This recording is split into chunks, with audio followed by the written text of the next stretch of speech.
చిత్తవకుండా పుత్తడి కొనండి, విలువకు అపురూపం, నాణ్యతకు ప్రతిరూపం పసిడి. వ్యాపారంలో లాభం వచ్చినా, బోనస్ డబ్బు అకౌంట్లో పడినా, పంట నమ్మిన సొమ్ము చేతికి అందినా, ఇంట్లో శుభకార్యమైన, దగ్గర వాళ్ళ కానుకలు ఇవ్వాలన్నా మనసు మళ్ళేది బంగారం మీదికే.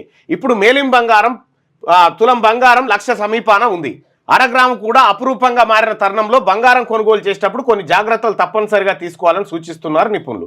ఏమేం జాగ్రత్తలు తీసుకోవాలి బంగారం కొనేటప్పుడు, ఎటువంటి దాన్ని కొనాలనేది ఇక్కడ ప్రత్యేకమైన కథనం.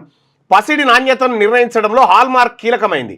ఈ మార్కింగ్ నంబర్ను కేటాయించడంలో కొన్ని అసైనింగ్ సెంటర్లు మోసాలు చేస్తుండటంతో ప్రతి ఆభరణానికి ప్రత్యేక HUID hallmark unique identification ముద్రించాలని ప్రభుత్వం ఆదేశించింది. దీనిని పరిశీలించేందుకు BIS కేర్ యాప్ను విడుదల చేసింది. మన మొబైల్లో ఈ యాప్ డౌన్లోడ్ చేసుకొని ఆభరణంపై ఉండే HUID నంబర్ అసలుదో కాదో ధృవీకరించుకోవచ్చు.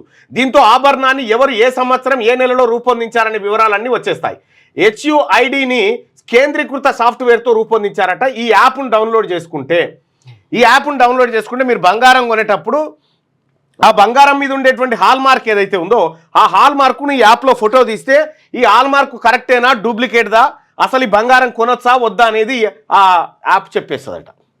సో ఇట్లా ఒకప్పుడు అందులో మనం ఎవరైనా బంగారం కొనుక్కొచ్చుకొని మన అవసరాన్ని ఉంటే ఆయన చూపించుకొని బంగారం మంచిదేనా మేలిమేనా కాదా అని చెక్ చేసుకుంటుంది.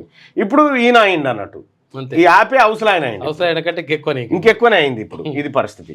సో వాళ్ళ ఉపాధి కొంత పోయింది. ఇది బంగారానికి సంబంధించి ఇటీవల కాలంలో చాలా మంది ప్రజలు బంగారం ధర పెరగడం కారణం ఏంటంటే బంగారం మీద విపరీతంగా ఇన్వెస్ట్ చేస్తూ ఉన్నారు కాబట్టి రేట్లు పెరుగుతూ ఉన్నాయి అనేది ఈనాడులో ప్రధానంగా ఒక వార్తను చూసుకోవచ్చు ఎట్లా కొనాలనేది.